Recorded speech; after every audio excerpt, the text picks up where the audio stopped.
reiterate what Sally had said in her email. We want to thank Robert for being our Zoom master for almost 5 months. Thank you, Sundays. But he's just handed the responsibility off to Ron Stowe. And if you know Ron, you know what a can-do kind of fella he is. And he has learned what he needed to learn, and he's going to take over next Sunday. He has a great commitment to CrossTies, and I see we're going to learn more, how to do more things. He's going to do more tutorials with CrossTies. So thank you both. Thank you both.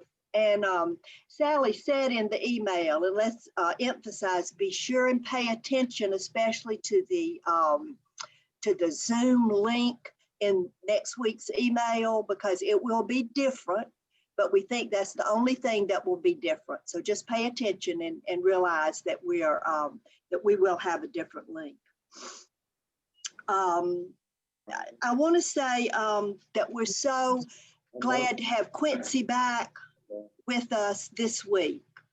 I want to tell you personally that there's several statements that you made last week, Quincy, that I have been thinking about this whole week. I've been thinking about how I make assumptions about people. I've been thinking about how I see something, I see a situation or something happening, and I assume this is what's happening, and it may not be at all.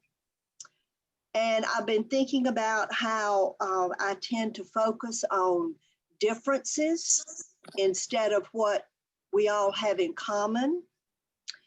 And I've been thinking about your topic, the road to Jericho, in a larger context. It's more than about Jesus stopping to help somebody along the road. It's that he interrupted a cultural norm. And I've just been thinking about that, and what are the cultural norms that maybe we need to interrupt. To me, these conversations with Quincy last week and what we'll have this week have kind of been bookends on what has been a very consequential week. With the inauguration, during all the events, we heard so much about the need for unity, about the need to understand each other, to find common ground. And when you heard the 3 past presidents kind of having a little conversation there after the inaugural, you heard President Obama say that we need to listen to the people we don't agree with, and the people, as well as the people we agree with. So just lots and lots of things for us to think about. We want Quincy to have his full hour, so if we could just kind of try to hold on to our questions and comments that we want to make. If you have to click off at 11, a little before 11, that's fine. But those of you who want to stay, who can stay and have some dialogue with Quincy, beyond that, he is willing to do that. Kind of the last thing, I think we're all doing great with our Zoom. We get better and better. Remember to unmute yourself to speak and try to stay muted otherwise. One other thing that you might also want to consider, if you're like I am and you get easily distracted and need help with focus, go up to your view and you can choose speaker view. And with speaker view, all you see on your screen is just the person who is speaking. So that's just one other little tip. So with that, Quincy, again, thank you for being with us and broadening our minds, and we look forward to what you have to say for us today. Linda, there's a lot of people that are still unmuted. So Robert, either mute everybody or ask everybody to hit your mute button and mute yourself, please. Thank you, Linda, and good morning, class. It is good to see you. It's always good to see churches, whether they're small groups or Sunday school, learning how to pivot.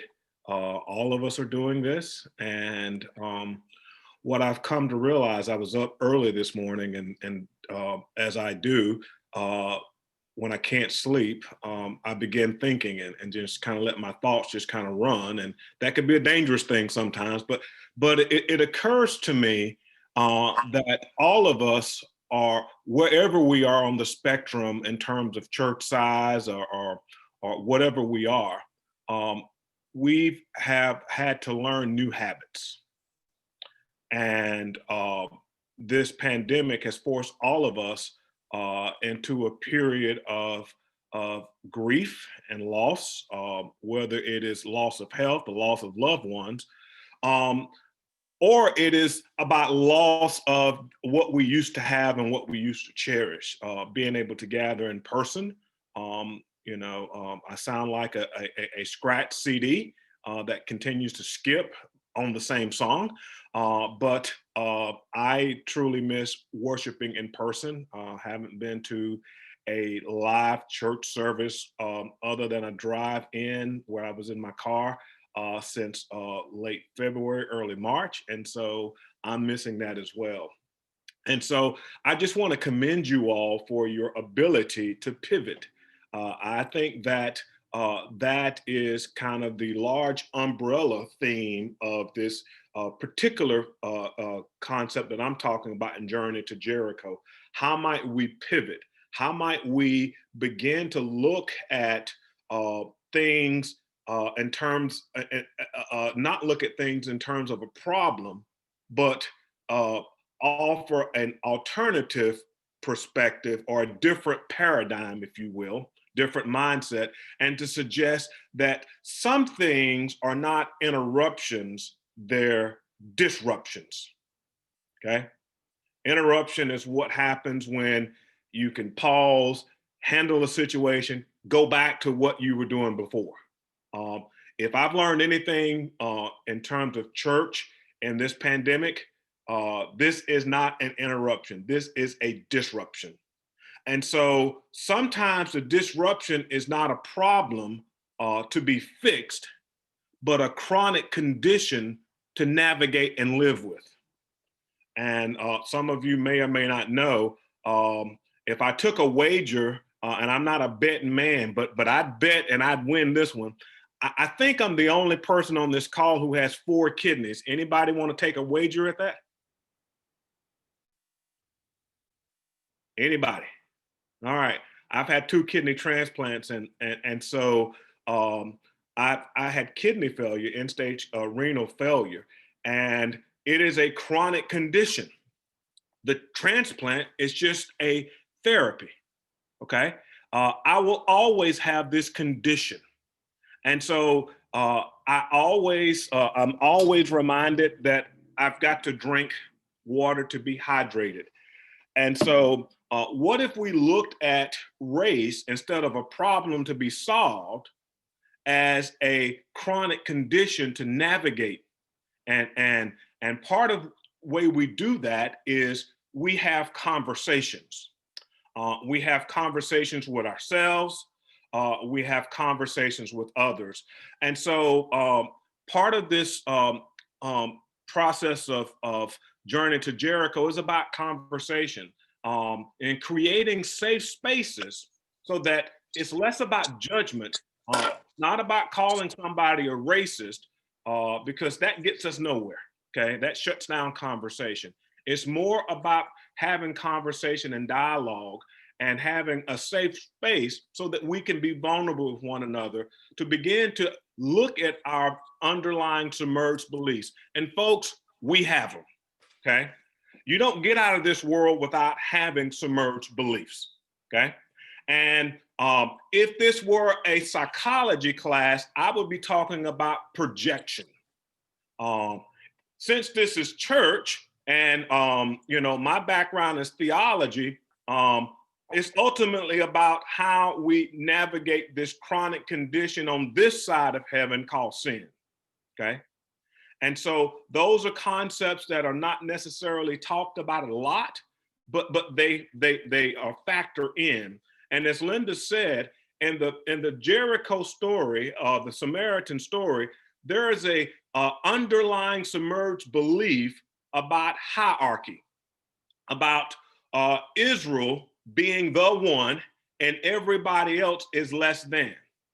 And so when it comes to the question about neighbor, you know, the person, the character in the story, the lawyer knew what the answer was. And sometimes when I talk with pastors in my role as superintendent, think of me as kind of a middle regional manager, if you will, of churches. And that's kind of the way I see my role. I ask the question, do you want to be right or do you want to be effective? The answer to that question is going to depend a lot about what your submerged beliefs are.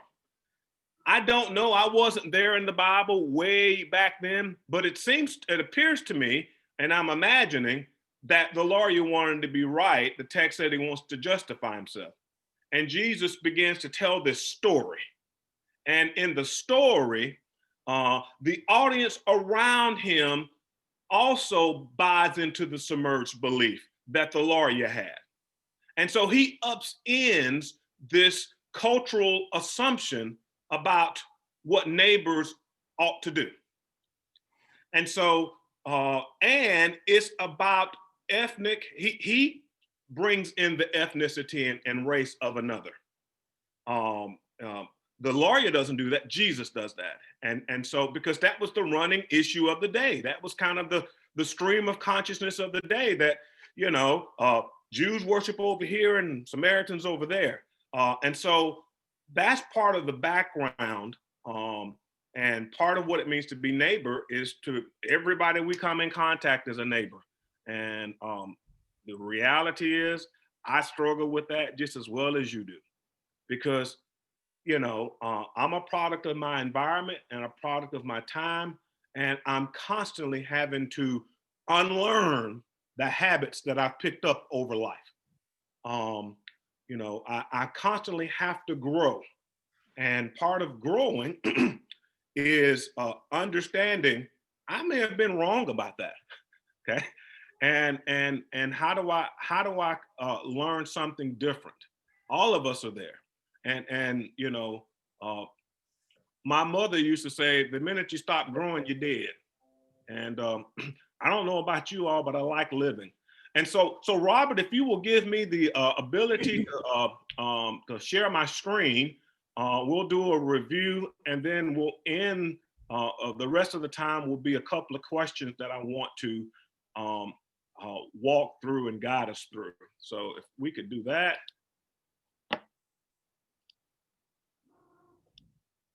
All right, thank you.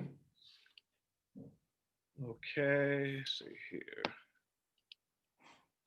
And so this is just kind of a review of what we were able to do the last time. We talked about the 3 levels of culture. The top level is the stuff that you see. And I don't know if I told this class or not. I do this type of interaction with people a lot. Did I tell you about what assume does and not to assume?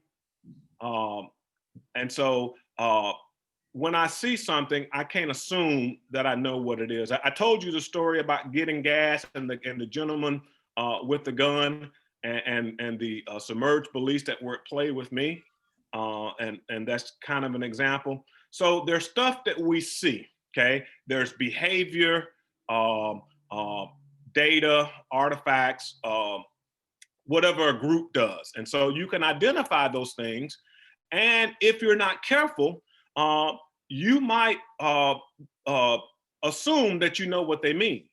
And I would just encourage you just to slow down. Instead of having an assumption, what would happen if you had an hypothesis? And a hypothesis is something, well, I think this is the way things will behave. Let me test my hypothesis, okay? And so the first level is what we see. Next is what we say and what we hear. These are typically espoused values, right? It's shared by a group, shared values or aspirational values, right?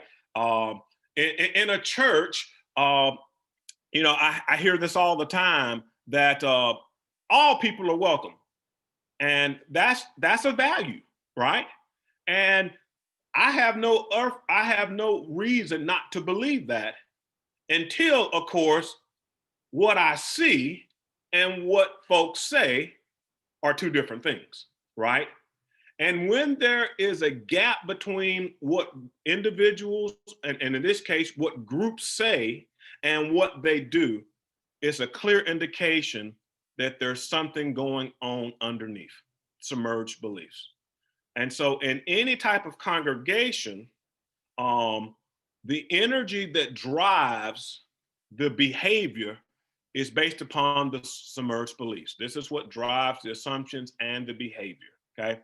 And so we talked a lot about at least one example as it deals with race, and that's the narrative of racial difference.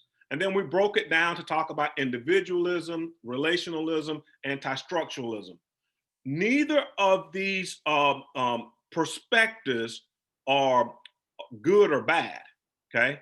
I think somebody talked about dualism last time, and I thought that was a good way of talking about it, okay? But this is part of the air that we breathe and the water that we swim in our larger American culture, okay? If I were not born in Gainesville, Georgia, in the deep south of the United States of America and born somewhere else, I may not have, experienced these particular submerged beliefs, okay? And so this is part of the culture that all of us are part of, okay? Doesn't matter whether you're poor, rich, black, white, skinny, tall, doesn't matter. Okay, we all are a part of that. And so part of what we have to do is to begin to go through the process of uncovering what those submerged beliefs are, particularly if we want to change behavior. Okay, so that's the framework. So here's the part where I want you to unmute yourself. And here's the conversation for today. Again, this is a safe space. There is no right or wrong. My questions are for my commitment to help you, my curiosity about your thoughts and the process, my care for you, and to make sure that I understand so there's clarity. There's never anything about criticism here. And so I'm going to open up the floor as we begin to have this conversation about what worries you about race and its implications.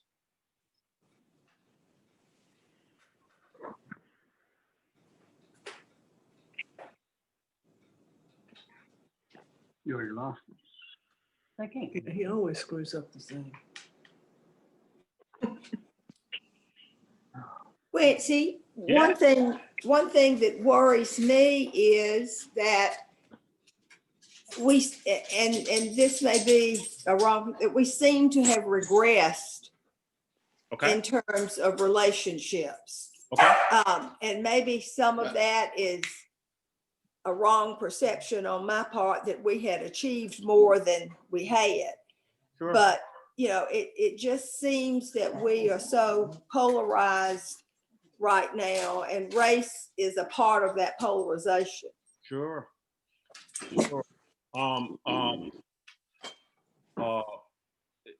Did Johnny take the dog out? Is that what he just did? He just gave her a treat.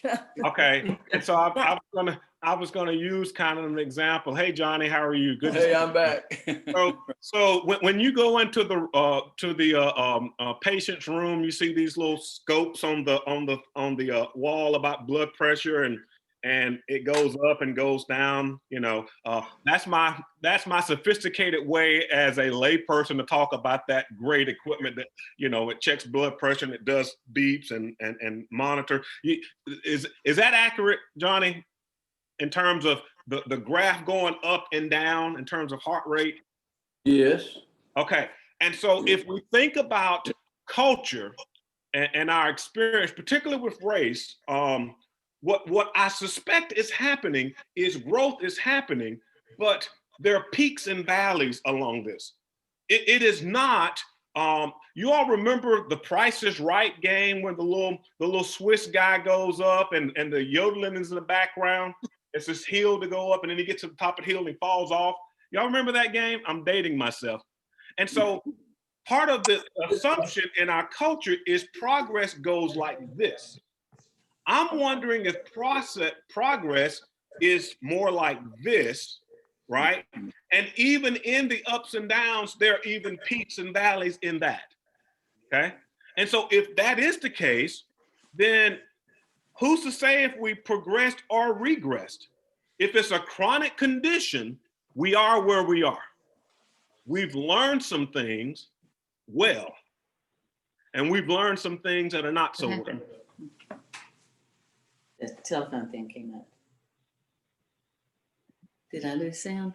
Or he's Quincy. pausing? I can hear you. Is somebody Quincy. calling me? Quincy? Yes. Hey, this is Jackie. How Hey. are you? How are you? I'm good. It's good to see you. Good to see I think the thing that worries me about race and its implications is that while this group of people are having this conversation, there are other groups that are not even willing to engage in the conversation. And they are the ones that, in my mind, are really the issue, I guess is what I'm saying. You know, when you close your mind to even the conversation, when you're so embedded in your belief is correct and right and not open to any other's perspective, you know, how do you move beyond that? Yeah, that's a great question. And here, you know, I don't know. Here's my experience, and this is just my limited experience. I try not to see individuals as problems. My question is, what is it about the culture or this person's experience that hinders them from being able to talk about race? Because I come from a background just as well as everybody else, okay?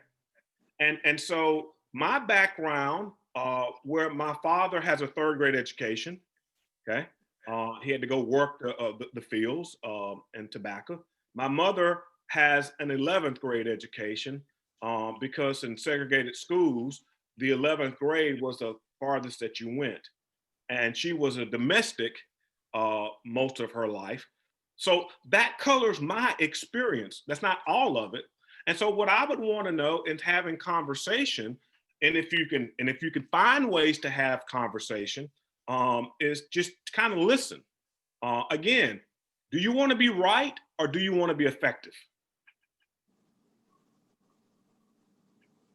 Yes, sir. Quincy, Carol Stowe had a question that she wanted me to ask for. And she was wondering, how much does race play any part at all when the Methodist Church is signing a preacher? In other words, is it always try to assign a white preacher to a predominantly white church, or does that play any part at all in the decision? Yeah, that's a good question, and I'm the guy to ask because I sit where the sausage is made, right? or because I'm in Gainesville, I sit in the heart of the chicken house, right? Okay, because I'm from Gainesville, okay? That's a great question. You know, historically, no, that hasn't been a consideration. Times are changing. And so, you know, I'm an example of it, right? I was at Gainesville, and before I knew what was happening, you know, as I said last time, people were calling this cross-racial appointment. I'm like, I'd never heard that term before. And then, you know, after I got real comfortable, the bishop, and y'all remember when Bishop Davis came to visit the church, and I was a young guy and I'd never met the bishop before. And so imagine my experience when he walks in during that service and he says, "Hey, Quincy," and of course my shock is he knows my name. Okay, naive as I am, right? I'm moving you this year. Okay, and then he moves me to another situation. Okay, and so to be quite frank, I'm always will be honest as much as I can. We have generally assumed, this is a submerged belief about conference, that we're interchangeable parts. Okay, we can just slide this person here and things will work. Well, the reality is you have to consider the culture of the congregation and the actual individual. And so when I'm meeting with SPRs, and I just met with one last night and we'll meet with one tomorrow night, I spent about an hour and a half going through about what do you do well? I asked the same concern, what worries you in the next 5 years? And then what are the characteristics to help deal with those two in terms of your next pastor? And so there's this shift of looking at race as well as gender for churches. But we have to make sure that if we're going to get some short-term and long-term wins, that both entities have to be prepared. Okay. My experience with Gainesville was wonderful, partly because of you all. Well, all of because of you all. Not everybody that's had a cross-racial experience has my experience because not everybody is Gainesville first.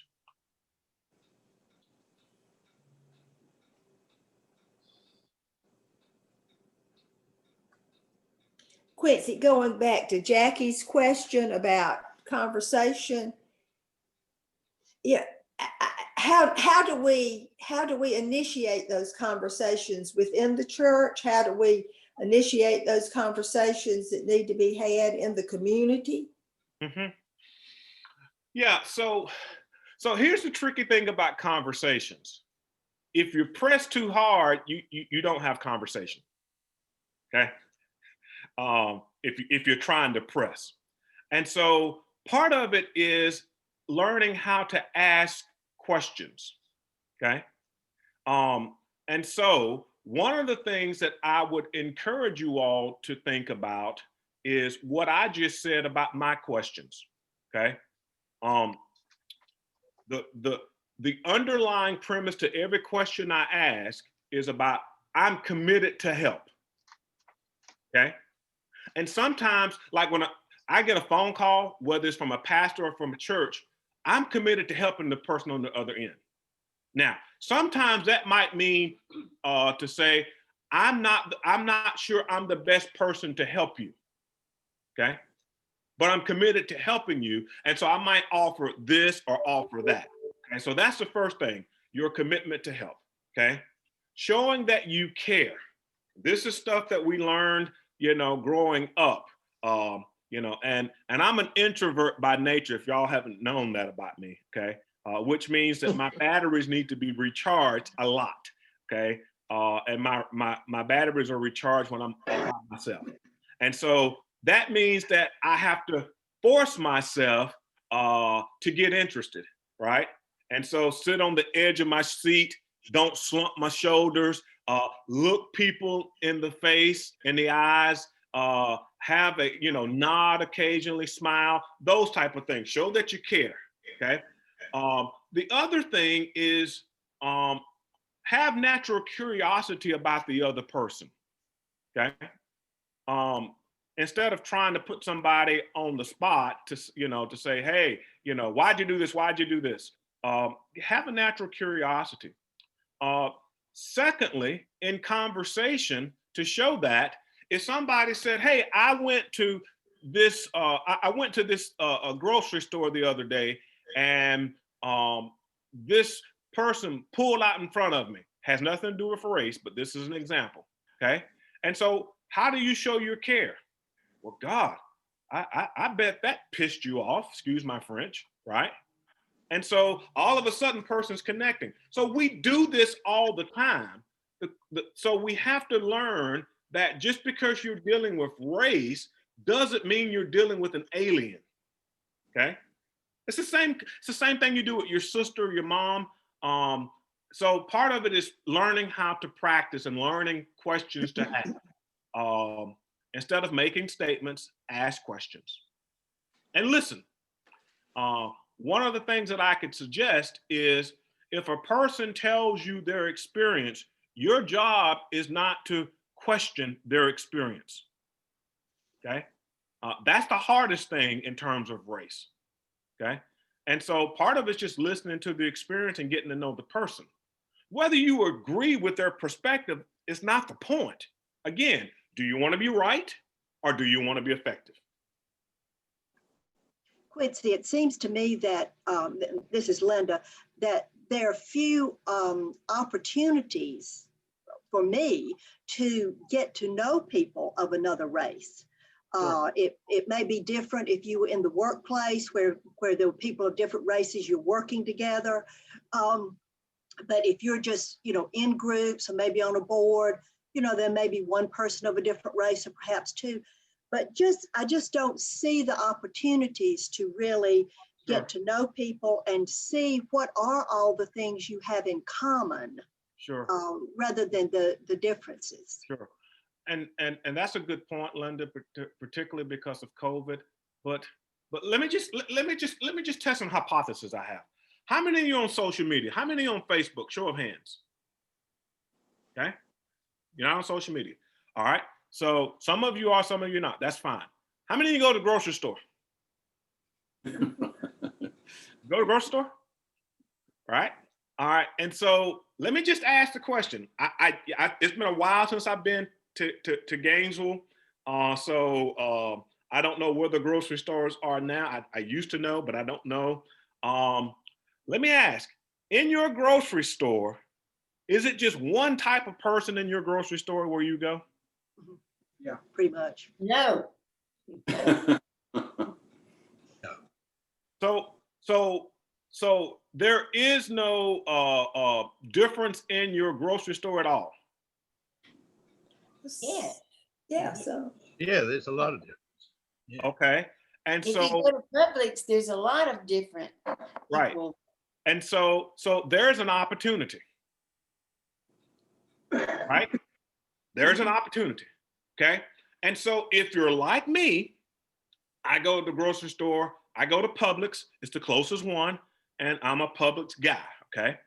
And I know just about everybody in there. And they, particularly my fishmonger. Okay. Years ago, Daddy told me, whenever you want some good fish, you get you a good fishmonger that knows you, that you know them, so you can go in and you can talk and make sure you get some good fresh fish. That's what my daddy taught me. Okay, and so that's what I do. Okay, and so there's a lady at Publix, the one I shop at. She knows what I want. Okay, I'm a salmon guy. I grew up on catfish, but I can't eat a lot of fried foods as much, and so I've moved on to salmon. Even though if you put a piece of fried catfish in front of me, I'm probably gonna eat it. Okay, I'll pull off the skin, but I'm probably gonna eat it. Okay, and so when I walk in, I can tell when the salmon's fresh or not. And so she'll say, "Well, I got some more back here," and I'll just open up another box. Okay, so she talks to me about the struggles that she has with her boss. Okay. And so we're here talking, right? Then she finds out I'm a minister, and then all, the things open up. So there's a conversation. When I was in LaGrange, it was the same thing. The cashier there, he kept calling me Dr. Brown, Dr. Brown. And I said, "What's your name?" He says, "John." "I'm gonna call you Mr. John."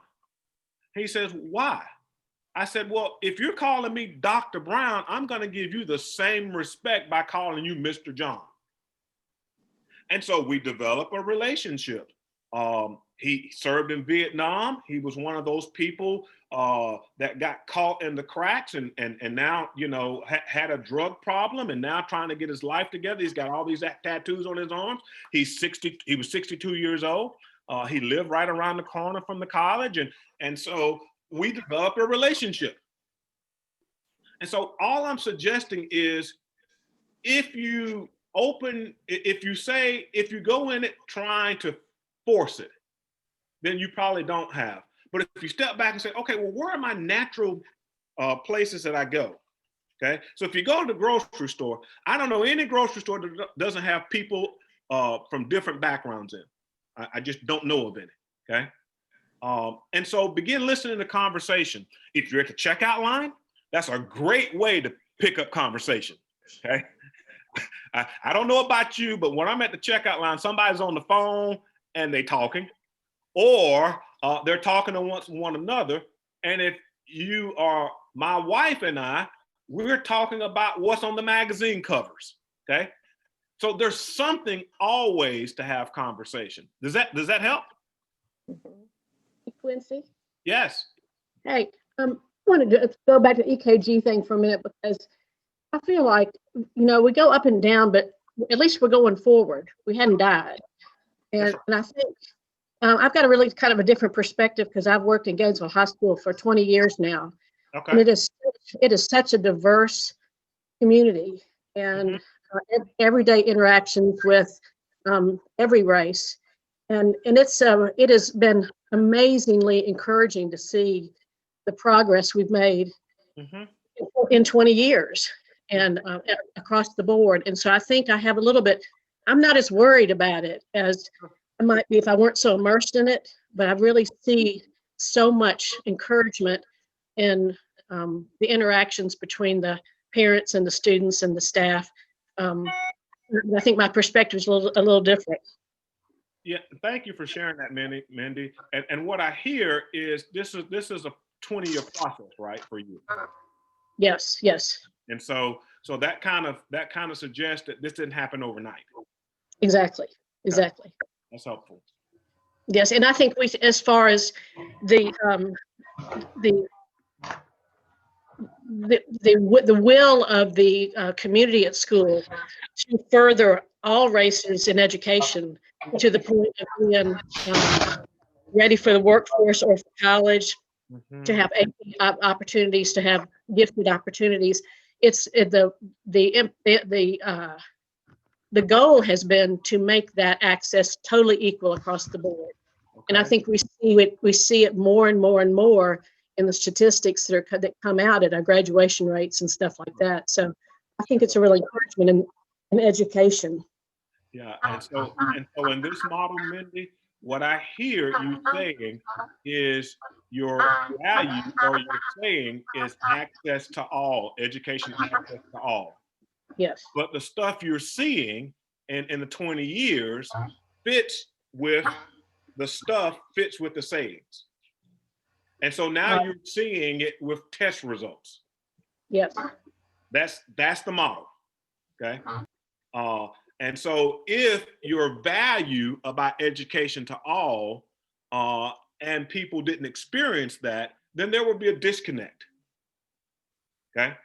And then that would say something about the culture of your school. Right. But it's also, I think, the relations between the kids and how they naturally interact with each other. Sure. So, and I do, that has been a progression for sure. Yeah. And part of it is, that generation is what they call Generation Alpha. Okay. Just every 15 to 20 years is a different generation, right? And so that generation is Generation Alpha. And whether you buy into generational theory or not, one of the things is for sure. Each current generation thinks that is better than the previous generation. Okay, that's been my experience. Okay, and so thank you for sharing. That's a wonderful, wonderful story. Thank you. Others. You're welcome.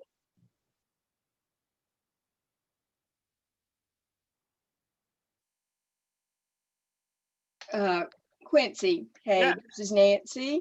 I just wanted to say all 4 of my grandchildren all have African American friends, and some that are very close. One summer we were going to the beach, and one of my grandchildren wanted to bring a friend, and so she did. Mhm. And she didn't even mention that she was Black. Mhm. You know, I mean, it's so I see hope there Mhm. with the younger people, Mhm.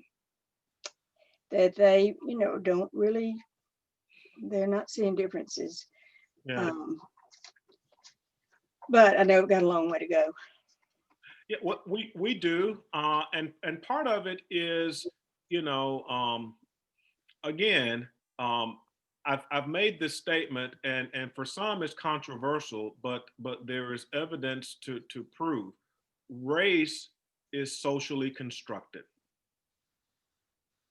which is why kids don't see it as much. Okay, uh, another kid just sees another kid and wants to play, and the work of children is to play. And maybe that's why Jesus says, "Suffer not the children to come to me, for such is the kingdom of God."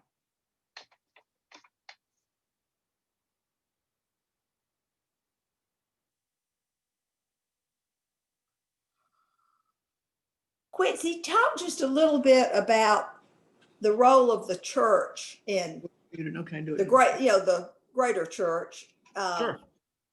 in building bridges. You know, we talk, our church has talked about building bridges. I guess the whole conference, that's kind of a theme.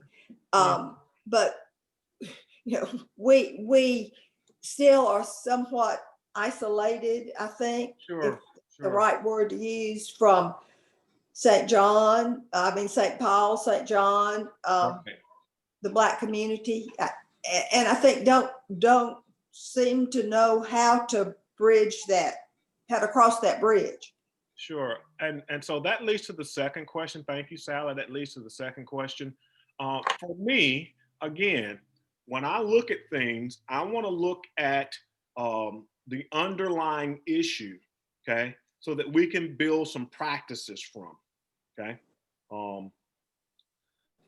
And so the question becomes, what can we learn about your church's culture that will either help or hinder your conversations about race as you seek to become faithful disciples of Jesus? Okay. And so again, it has to start with the culture. Okay. And so do we have a culture that is open? And so here's one way, and I'll just say this. When I first came to Gainesville first, I had folks in my family that were concerned. Parents were not, but I had folks, extended family, were concerned. And I'm just going to be honest. Here's the statement that I was told. Now, Quincy, we love you, we proud of you, but you watch them white folk over there. And I said, why? And this is their response. All these many years, there's been animus between our two races. And so all of a sudden, they're going to be your friend. That was the comment I got from some of my family members. Okay. And so part of that was I had to just dissect through, okay, I didn't agree with that, but this was a person's lived experience. And so I had to ask myself, well, how am I going to play into this? Okay. Am I going to be the Black pastor at the white church? Okay. Or am I just going to be the associate at Gainesville First? Okay. And if this were a same culture, that question never would have been asked. And so I think if we're going to talk about the church, we have to recognize that we do have differences. We have things in common, but the differences are not for deficiency. Okay. And so there are submerged beliefs about time and power and relationships that we've got to deal with in terms of connecting the cultures. Okay. That's a reality. Okay. It's not something that's a wall that you cannot overcome, a hill that you can't climb. And so for me, it becomes what are the common ways that we can talk about discipleship, and what do our discipleship present? Okay, and so if we're going to talk about relationships with churches, part of it is having conversation. I know because I was a product of it. When I was growing up, there was a connection. There was a sharing of confirmation classes between St. Paul and Gainesville First. That was a long-standing tradition. Okay, I was a part of it, and so yeah, that helped me. I don't know where things lie now in terms of your relationship with St. Paul or St. John. And so you have to ask the question, if it's not where you want it to be, why? And how might you have conversations about it? And it might be asking the other side, is this a concern of yours as well?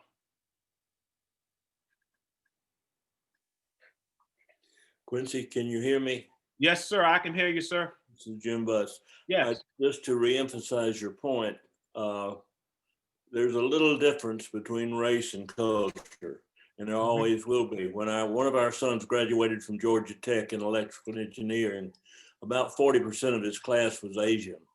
Right. And if your example with the fellow at the station with the gun, if instead of having a cowboy beanie on, he would have said, "When I also play cornerback for the Dallas Cowboys," then Ron would not have any question what color he was, because there are no white cornerbacks in the NFL.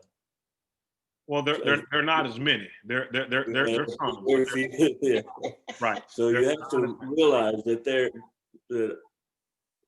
forever there will always be some differences, and it's basically differences depending on the qualifications or the talents of one race versus another. I don't know why Asians are mathematically oriented, but they seem to be. And so that's a good question. And if we're not careful, that becomes stereotype.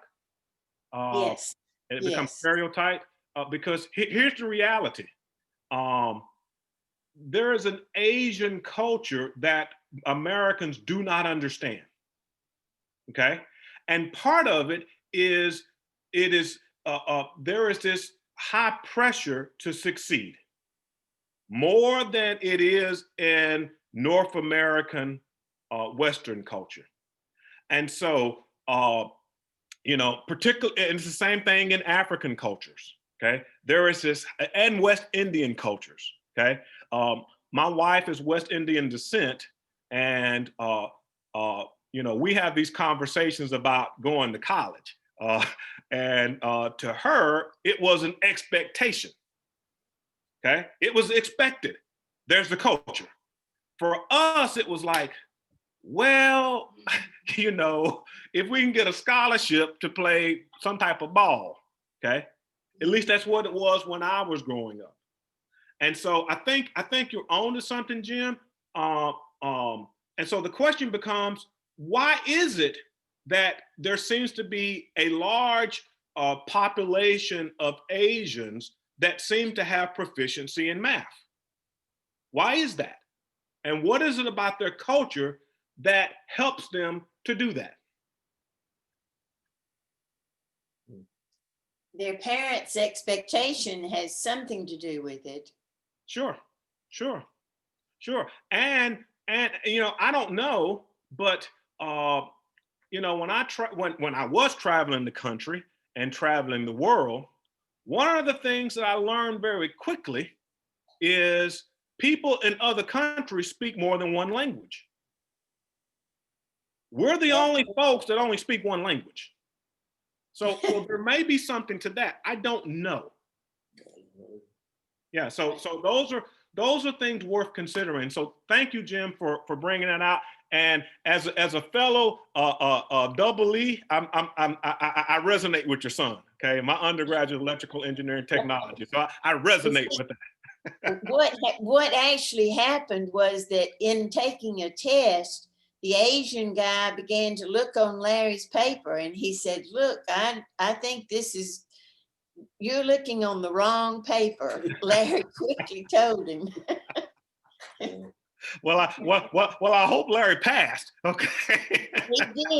He did pass. Quincy, Well, I think, An electrical engineer in Alabama. okay, all right.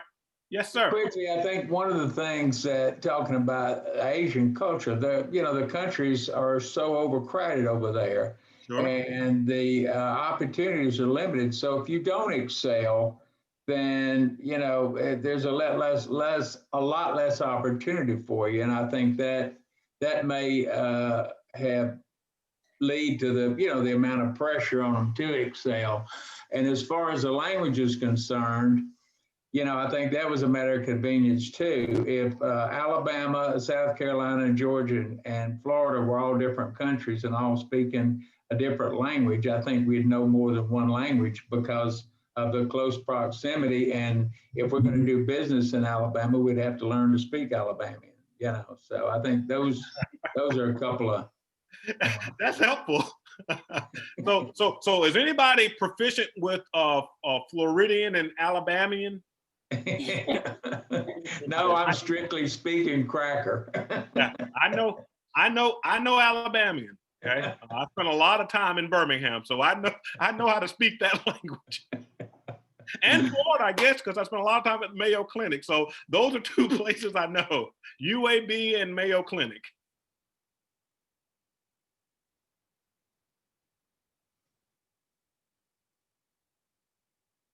Other thoughts, questions, conversations?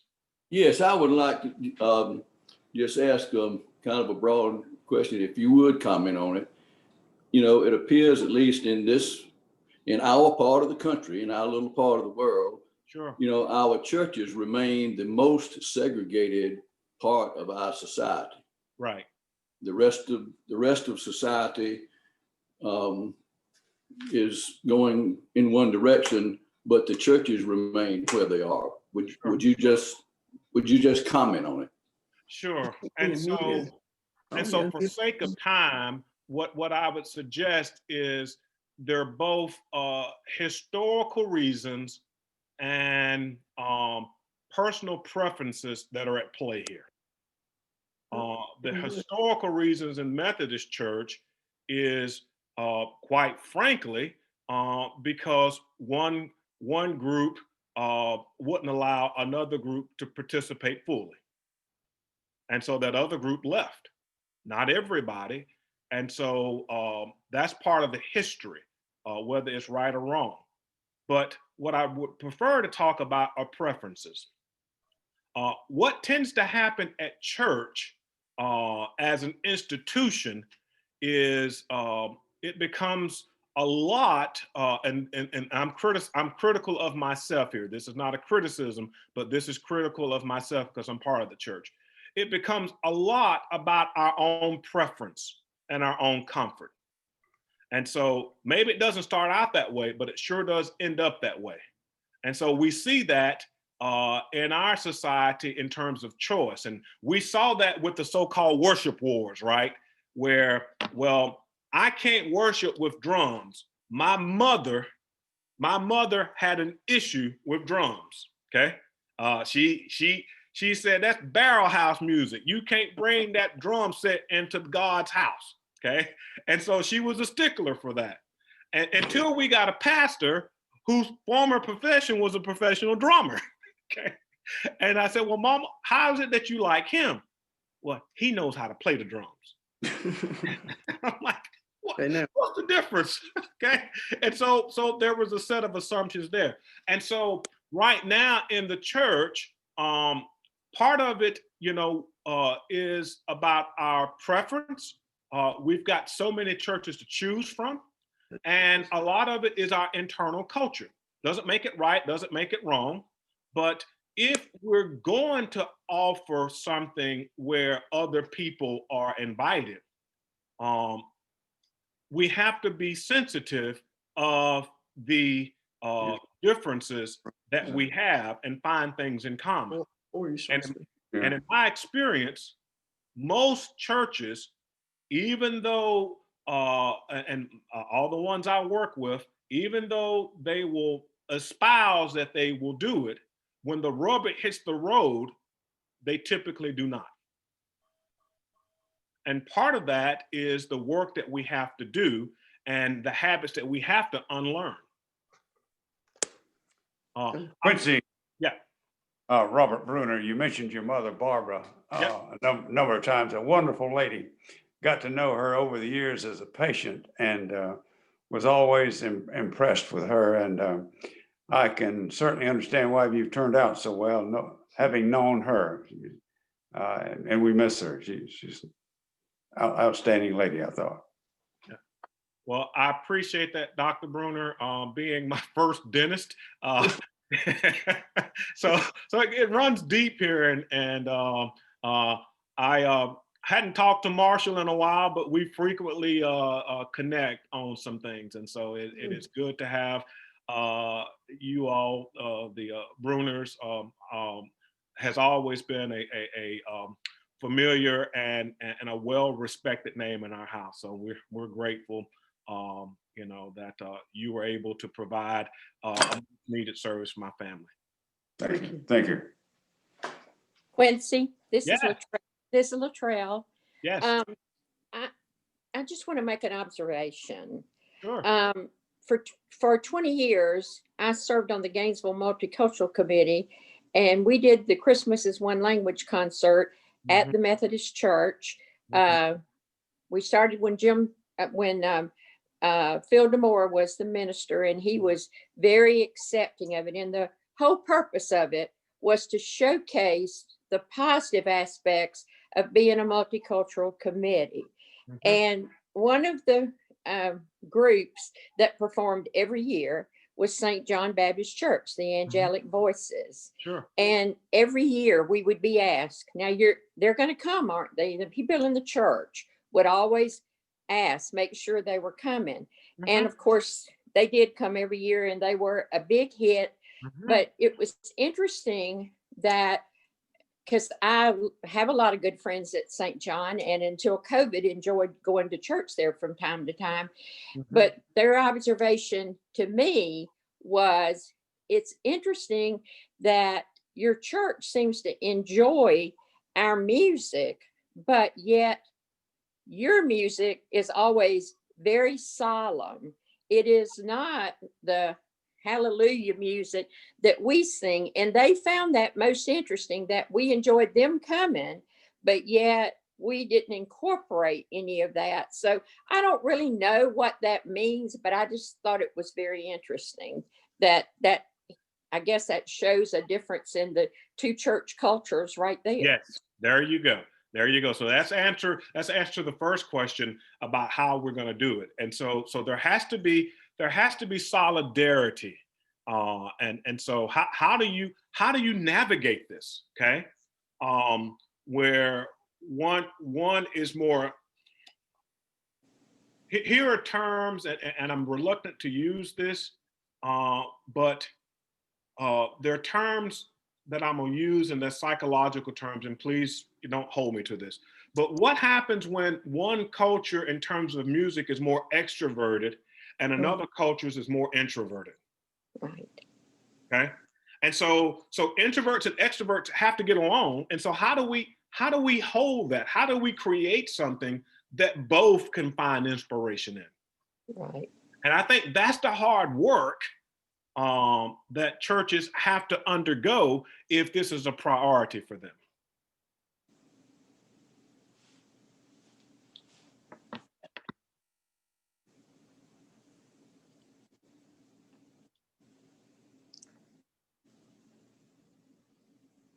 Yes. As a member of the choir, I believe that has helped me expand my likes and dislikes, or my preferences, because I do enjoy thoroughly praise music, or from St. John's, but I also really enjoy the music that the choir at our church sings and that John introduces us to. Mm-hmm. And I think that's what it is all about. We've got to expand Mm-hmm. our preferences. Mm-hmm. I know I've never felt so uncomfortable as I was in a group, and it was a new group, and I said something about the story of the escape from from Egypt, Mm-hmm. as being a faith story. Mm-hmm. And this woman said, "What are you calling it? A faith story?" Mm-hmm. And she said, "What does that mean to you?" And that immediately put me on my guard, because this woman was thinking it was an actual, hand on the Bible, Mm-hmm. actual story. Mm-hmm. And that was not the way I had grown to perceive it. Mm-hmm. That makes people, when differences are pointed out in such a way, that puts everybody on guard. Sure. Sure. And I guess we have to keep on trying to understand each other. Yeah. And making that a priority. Yeah. And so somebody, John, you asked a question for somebody about the church. I'm dealing with this with some churches. And so I'll just be honest. I've got some pastors that are saying, well, the church has to reflect the community. And I just say, okay, so can you tell me where that's coming from?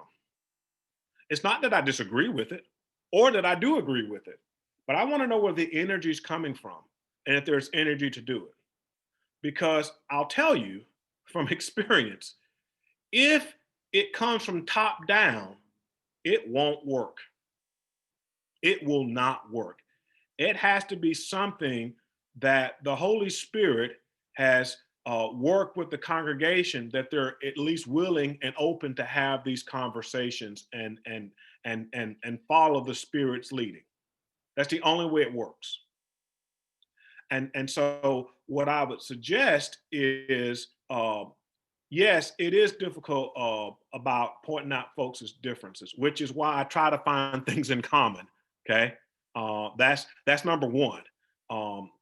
Number two, I think sometimes the temptation to look over our shoulder or to do this whole comparison thing. There's a portion in the Exodus story where they get to the edge of the land, and Moses sends out these spies to do a reconnaissance mission, and they come back and yeah, it's flowing with milk and honey. Look at these grapes, right? Look at these things, and there are giants in the land, and they're grasshoppers, and we're like grasshoppers to them, and so.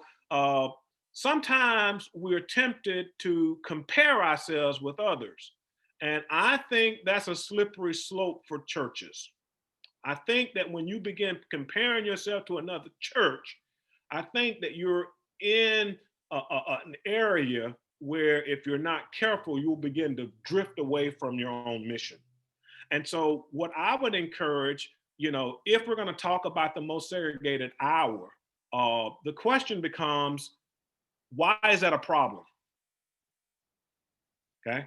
And until you answer that question from the gospel, not because of preference, not because of anything else, until you're able to answer that question from the gospel perspective, nothing changes.